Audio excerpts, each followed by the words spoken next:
This is Inside Indiana Business Radio for the morning of Monday, January 13th, 2025. I'm Alex Brown. Across the Northwest Indiana region, anxiety is running high on the outcome of Nippon Steel's proposed $15 billion acquisition of U.S. Steel, which was blocked by the Biden administration and resulted in a lawsuit brought on by the two companies. Gary Mayor Eddie Melton said he wants to see the deal happen, as well as investment in the Gary Works plant and job growth. We're really poised and positioned to move forward. And having a deal like this will expedite that, and it will reassure that success.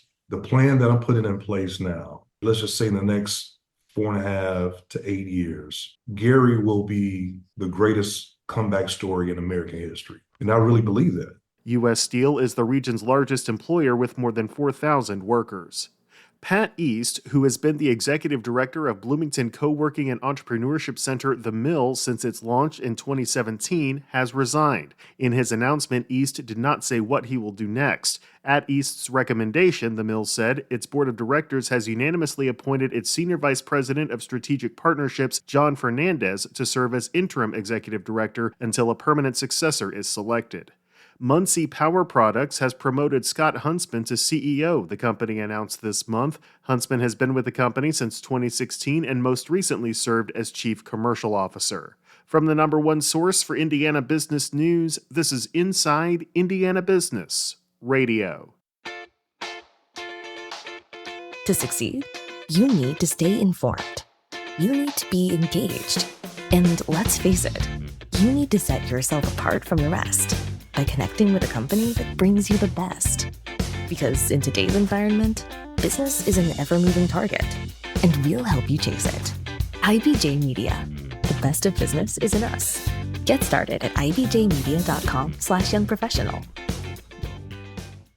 A Kentucky woman found guilty of embezzling more than $1 million from a family-owned Greenfield business has been sentenced to 2.5 years in federal prison. IIB's Marek Mazurek has details. U.S. District Judge James Sweeney sentenced Jennifer Lynn Horton of Shepherdsville, Kentucky to 30 months in federal prison, followed by 1 year of supervised release after pleading guilty to 2 counts of wire fraud.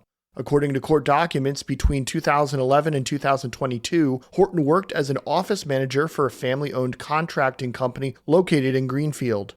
In that role, Horton was responsible for managing payroll, customer invoices, and company credit cards.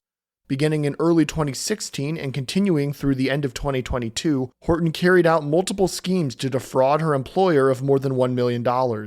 To conceal her acts, Horton edited the company's payroll data to make it appear that she was being paid her agreed-upon salary and to delete the payments to her husband.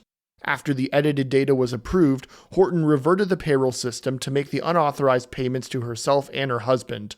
Horton misled her boss about the company's financial reports, resulting in significant financial strain on the company when the true information was discovered. In addition to her prison time, the court ordered the forfeiture of Horton's interest in 4 vehicles, all Ford muscle cars, and that she pay a judgment of $1 million. I'm Marek Mazurek with Inside Indiana Business Radio. Indianapolis-based Herco Companies is reporting a fiscal full-year net loss of $16.6 million compared to net income of $4.4 million the previous year. CEO Greg Volovic said the company had hoped for more of a recovery in the machine tools market, which was down 19%. Herco manufactures computer controls, software, and computerized machine controls for the metal cutting and metal forming industry. The company said overall sales and service fees for the full year fell 18% to nearly $187 million. However, Volovic noted that the company saw positive trends in order growth, and the company is prepared for increased consumer demand as global markets continue to recover.